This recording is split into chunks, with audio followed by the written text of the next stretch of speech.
Iran மீது America மீண்டும் தாக்குதல் நடத்தியிருக்கும் நிலையில் ஈரானுடன் பேச்சுவார்த்தை நடத்துவோம் என்று அமெரிக்க ஜனாதிபதி ட்ரம்ப் கூறியிருக்கிறார். அது மட்டுமல்லாது போர் நிறுத்தம் முடிந்துவிட்டது என்றும் கூறியிருக்கிறார். இப்படி ட்ரம்ப் மாற்றி மாற்றி பேசியிருப்பது விவாதங்களை ஏற்படுத்தியிருக்கின்றது. இன்றைய பார்வை நிகழ்ச்சியுடன் இணைந்திருக்கின்றீர்கள்.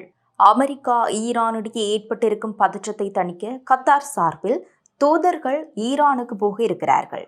இந்த பயணம் பலன் கொடுத்தால் இந்தியாவில் பெட்ரோல் டீசல் விலை குறைய வாய்ப்பு இருக்கின்றது. ஈரானுடன் பேச்சுவார்த்தைக்கு தயார் என்று அமெரிக்கா சொல்லிவிட்டது. எனவே யாரை வைத்து பேசுவது என்பதுதான் கேள்வியாக இருந்தது.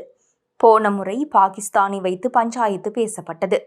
இந்த நிலையில் இந்த முறை கத்தார் தனது தூதர்களை ஈரானுக்கு அனுப்புகின்றது. அமெரிக்க ஜனாதிபதி ட்ரம்ப் தனது ட்ரூத் சோஷியல் மீடியாவில் ஈரானுடனான போர் நிறுத்த ஒப்பந்தம் முடிவுக்கு வந்துவிட்டது என்றும், ஆனால் பேச்சுவார்த்தை நடத்த தயாராகித்தான் இருக்கின்றோம் என்றும் கூறியிருந்தார். இப்படி இருக்கையில் தான் கத்தார் சார்பில் தூதர்கள் ஈரானுக்கு போயிருக்கிறார்கள். ஈரானின் மசாத் நகருக்கு சென்ற அவர்கள் அந்நாட்டு அதிகாரிகளுடன் பேச்சுவார்த்தையில் ஈடுபட இருக்கின்றனர். சண்டையை ஒதுக்கி வைத்துவிட்டு இரு நாடுகளையும் மீண்டும் பேச்சுவார்த்தையில் ஈடுபட வைப்பதுதான் கத்தாரின் நோக்கம். இது குறித்து அமெரிக்க அதிகாரிகள் கூறுகையில், நாங்கள் தான் தாக்குதல் நடத்தினோம், ஆனால் இப்போது தூதரக முயற்சிகளுக்கு முன்னுரிமை கொடுக்க தொடங்கி இருக்கின்றோம். பேச்சுவார்த்தையின் மூலம் பிரச்சனையை தீர்க்க முடியும் என்று நாங்கள் நம்புகிறோம். கத்தாரின் முயற்சி வெற்றி அடைந்ததால் அடுத்த வாரம் சுவிட்சர்லாந்தில் அமெரிக்கா இடையே பேச்சுவார்த்தை நடக்கும். இந்த பேச்சுவார்த்தைக்கு ஈரானை சரி சொல்ல வைக்க எகிப்தும் முயற்சிக்கும் என்று சொல்லப்படுகின்றது. கடந்த பிப்ரவரி மாதம் அமெரிக்கா ஈரானிடையே போர் வெடித்தது. இதனால் சர்வதேச கச்சா எண்ணெய் கடல் வழி பாதையான ஹோர்முஸ் நீரிணை மூடப்பட்டது. இதனால் அரபு நாடுகளில் இருந்து இந்தியா உட்பட உலக நாடுகளுக்கு கிடைக்கும் கச்சா எண்ணெய் சப்ளை நிறுத்தப்பட்டது. எனவே பெட்ரோல், டீசல், எல்பிஜி கேஸ் ஆகியவற்றின் விலை உயர்ந்தது. உலக நாடுகள் இந்த விடயத்தில் தலையிட்டு அமெரிக்காவை சாந்தப்படுத்தியது. ஒரு வழியாக போர் நிறுத்தம் வரை வந்த அமெரிக்கா தற்போது மீண்டும் ஈரான் மீது குண்டு வீசி இருக்கின்றது. இதனால் மீண்டும் மத்திய கிழக்கில் பதற்றம் அதிகரிக்கின்றது. பேச்சு மேற்கொள்ள ஈரான் முன்வைத்த கோரிக்கையை அமெரிக்கா ஏற்றுக்கொண்டுள்ளது. இருப்பினும் இரு தரப்புக்கும் இடையிலான போர் நிறுத்தம் முடிவுக்கு வந்துவிட்டதாக அமெரிக்க ஜனாதிபதி டொனால்ட் ட்ரம்ப் கூறியுள்ளார். இது தொடர்பாக தனது ட்ரூத் சோஷியல் சமூக வலைதளத்தில் ட்ரம்ப் வெளியிட்டுள்ள பதிவில், பேச்சை தொடர ஈரான் எங்களிடம் கோரியது, அதை நாங்களும் ஏற்றுக்கொண்டுள்ளோம். ஆனால் போர் நிறுத்தம் முடிவுக்கு வந்துவிட்டதாக அவர்களிடம் தெளிவாக அமெரிக்கா சொல்லியுள்ளது என்று குறிப்பிட்டுள்ளார். அமெரிக்கா மற்றும் ஈரானிடையே மீண்டும் மோதல் ஏற்பட்டுள்ளது. இதனால் மேற்காசியாவில் போர் பதற்றம் ஏற்பட்டுள்ளது. இந்த சூழலில் ட்ரம்ப் இதனை தெரிவித்துள்ளார்.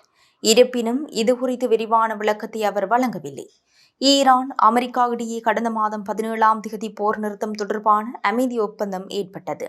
அந்த ஒப்பந்தத்தில் 14 அம்சங்கள் இடம்பெற்றன. இருதரப்பு போர் நிறுத்தம், கச்சா எண்ணெய் கப்பல் போக்குவரத்திற்கு ஹோர்முஸ் ஜலசந்தி திறப்பு, ஈரான் மீதான தடைகள் நீக்கம் உட்பட 14 அம்சங்கள் அமைதி ஒப்பந்தத்தில் இடம்பெற்றன. இதனை அடுத்து ஹோர்முஸ் ஜலசந்தி கப்பல் போக்குவரத்திற்கு திறந்துவிடப்பட்டது. எனினும் ஈரான் கடலோர பகுதியில் உள்ள வழித்தடத்தில்தான் செல்ல வேண்டும். ஓமான் கடற்கரையொட்டி ஹோர்முஸ் ஜலசந்தியை கடந்து சென்றால் தாக்குதல் நடத்தப்படும் என்று ஈரான் தொடர்ந்து எச்சரிக்கை விடுத்து வந்தது. இந்த நிலையில் மார்ஷல் தீவு எண்ணெய் கப்பல் அல் ரெஹாயத், சவுதி கப்பல் வெட்யான், லைபீரியா கப்பல் சைப்ரஸ் பிராஸ்பெரிட்டி ஆகிய 3 எண்ணெய் கப்பல்கள் ஓமான் கடற்கரையொட்டி ஹோர்முஸ் ஜலசந்தியை கடந்த சில தினங்களுக்கு முன்பு கடந்தன. அவற்றின் மீது ஈரான் இராணுவத்தினர் திடீரென தாக்குதல் நடத்தினர். அதற்கு பதிலடியாக ஈரானின் துறைமுக நகரங்கள் பந்தர் அப்பாஸ், சிரிக், ஹெஸ்ம் தீவு உட்பட 80 இடங்களில் அமெரிக்கா குண்டு வீசி தாக்குதல் நடத்தியது. இதில் வான் பாதுகாப்பு கருவிகள், ரேடார் மையங்கள், ஏவுகணை தளங்கள், 60க்கும் மேற்பட்ட கடற்படை படகுகள் அளிக்கப்பட்டன என அமெரிக்க இராணுவ கட்டுப்பாட்டு மையம் சென்காம் தெரிவித்தது. அமெரிக்காவின் தாக்குதல்களுக்கு பதிலடியாக பஹ்ரைன், குவைத் மற்றும் இதர வளைகுடா நாடுகளில் உள்ள அமெரிக்க இராணுவ முகாம்கள் மீது ஈரான் தாக்குதல் நடத்தியது. இதனால் வளைகுடா நாடுகளில் மீண்டும் பதற்றம் ஏற்பட்டுள்ளது. இதேவேளை உச்சத்தலைவர் அயதுல்லா அலி கமேனியின் மரணத்திற்கு பழி வாங்கும் வகையில் அமெரிக்கா மற்றும் இஸ்ரேலுக்கு எதிராக நடவடிக்கை எடுக்கப்படும் என்று ஈரானின் இஸ்லாமிய புரட்சிகர காவலர் படைத்தளபதி பிரிகேடியர் ஜெனரல் அகமது வஹீதி தெரிவித்துள்ளார். அமெரிக்காவும் இஸ்ரேலும் இணைந்து கடந்த பிப்ரவரி 28 நடத்திய வான் தாக்குதலில் ஈரான் உச்சத்தலைவர் அயாதுல்லா அலி கமேனி மற்றும் அவரது குடும்பத்தைச் சேர்ந்த சிலர் உயிரிழந்தனர். இதைத் தொடர்ந்து இருதரப்புக்கும் இடையே போர் மூண்டது. தொடர் மோதல்களுக்கு மத்தியில் நடத்தப்பட்ட பேச்சுவார்த்தையில் இடைக்கால உடன்படிக்கை ஏற்பட்டதை அடுத்து போர் நிறுத்தம் அமுலுக்கு வந்தது. இந்த போர் நிறுத்த காலத்தை பயன்படுத்தி அயாதுல்லா அலி கமேனியின் இறுதி ஊர்வலம் பல்வேறு முக்கிய நகரங்கள் வழியாக சென்று அவரது சொந்த ஊரான மஸ்கத்தில் நேற்று முன்தினம் நல்லடக்கம் செய்யப்பட்டது. இந்த நிலையில் ஈரானின் உச்சத்தலைவர் கொல்லப்பட்டமை குறித்து பேசிய ஈரானின் இஸ்லாமிய புரட்சிகர காவல் படை தளபதி பிரிகேடியர் ஜெனரல் அகமது வஹிதி, ஈரான் உச்சத்தலைவர் கோழைத்தனமான முறையில் கொல்லப்பட்டதற்கு பழி தீர்க்கப்படும். அதற்கேற்ப அமெரிக்கா மற்றும் இஸ்ரேலுக்கு எதிராக நடவடிக்கை எடுக்கப்படும். நீதி முழுமையாக நிலைநாட்டப்பட வேண்டும். குற்றவாளிகளுக்கு, குறிப்பாக குழந்தைகளை கொல்லும் அமெரிக்க இராணுவத்திற்கு தகுந்த பதிலடி கொடுக்கப்பட வேண்டும். உச்சத்தலைவரின் படுகொலை வரலாற்றின் நினைவில் இருந்து ஒருபோதும் அழியாது. அமெரிக்காவின் குற்றம் இழைக்கும் தலைவர்களும் ஈரான் இராணுவத்தின் அனைத்து எதிரிகளும் ஒன்றை அறிய வேண்டும். இந்த தெய்வீக தலைவரை கோழைத்தனமாக கொன்றதன் மூலம் எதிர்ப்பை ஒருபோதும் நேர்த்து போக செய்ய முடியாது. பழி வாங்குவதும் குற்றவாளிகளை தண்டிப்பதும் உறுதியான, நியாயமான, மறக்க முடியாத கோரிக்கையாக தொடரும் என்று தெரிவித்துள்ளார். இதனிடையே தேவைப்பட்டால் ஈரான் மீதான இராணுவ நடவடிக்கையை மீண்டும் தொடங்க தங்கள் நாடு தயாராக உள்ளதாக இஸ்ரேல் பாதுகாப்பு அமைச்சர் இஸ்ரேல் காட்ஸ் தெரிவித்துள்ளார்.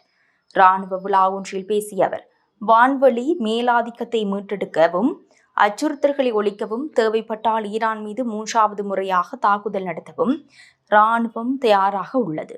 நாங்கள் மீண்டும் போருக்கு செல்வதாக இருந்தால் இன்னும் அதிக வலிமையுடன் செல்வோம் என தெரிவித்தார். இதே நிகழ்ச்சியில் உரையாற்றிய இஸ்ரேல் பிரதமர் பெஞ்சமின் நெதன்யாகு, ஈரான் முன்னெப்போதையும் விட பலவீனமாக உள்ளது. அதே நேரத்தில் இஸ்ரேல் முன்னெப்போதையும் விட வலிமையாக உள்ளது. ஏமன் முதல் ஈரான் வரை எங்கு வேண்டுமானாலும் இஸ்ரேலிய விமானப்படையின் கரங்கள் செல்ல முடியும் என்பதை நாங்கள் நிரூபித்துள்ளோம். இந்த நடவடிக்கை இன்னும் முடிவுக்கு வரவில்லை என்பதை நாம் ஒப்புக்கொள்ள வேண்டும் என்று தெரிவித்துள்ளார்.